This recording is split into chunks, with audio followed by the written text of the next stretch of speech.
Hi, my name is Melissa Hassebrock McDonald, and I wanted to tell you today about a couple of my relatives.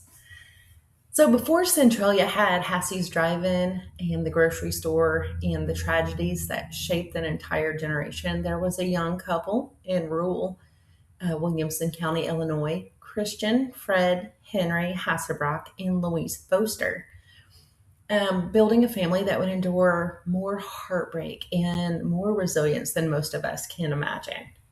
Christian wasn't just another name in the record. He was the youngest brother of my great great grandfather, George Heinrich Hassebrock, the baby of a huge German immigrant family.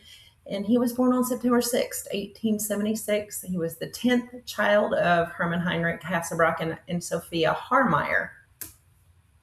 Louise was born on May 27th, 1880, in Bond County, Illinois, and she and Christian married on March 31st, 1900. And 3 months later, their first child arrived, I'm sure, amidst a bunch of scandal about why the baby was born so soon after their wedding. But that's why this story hits hard. Their first two children, their names were Walter and Irina, died in the same winter, 45 days apart in the same house, before any of their other children were ever even born. Walter was 5 years, 9 months, and 25 days old. Irina was 3 years, 6 months, and 27 days old. So imagine being a young couple going from a family of four down to two. No children, just the two of them again, and then choosing to start over. And start over they did. So between 1905 and 1921, Christian and Louise welcomed seven more children: Elma, Ida, Olga, Irvin, Melvin, Raymond, and Oliver. They moved to Centralia, where Christian opened up C.F. Hassebrock Groceries and Meat, a store that became a community landmark. But tragedy struck again. On January 8th, 1928, a Ford coupe carrying Ida, Olga, Melvin, and Clarence Norton was hit by a Southern Railroad passenger train. Olga was killed instantly. Melvin died an hour later. Ida survived, but with severe injuries, including a broken leg and three toes that had to be removed.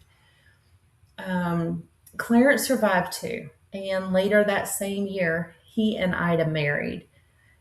The surviving children built lives full of work, family, and legacy. Elma lived to 78. Ida lived to 90 and worked in the family grocery store with her husband Irvin until he died in 1999. And Raymond, who was known as Hassie, ran Hassie's Drive-In and raised two daughters. But Oliver, the youngest, died at age 8, becoming the fifth child lost before childhood. Christian passed away in 1947. Louisa lived until 1961 at the age of 81. They brought 9 children into the world. Only 4 lived long lives.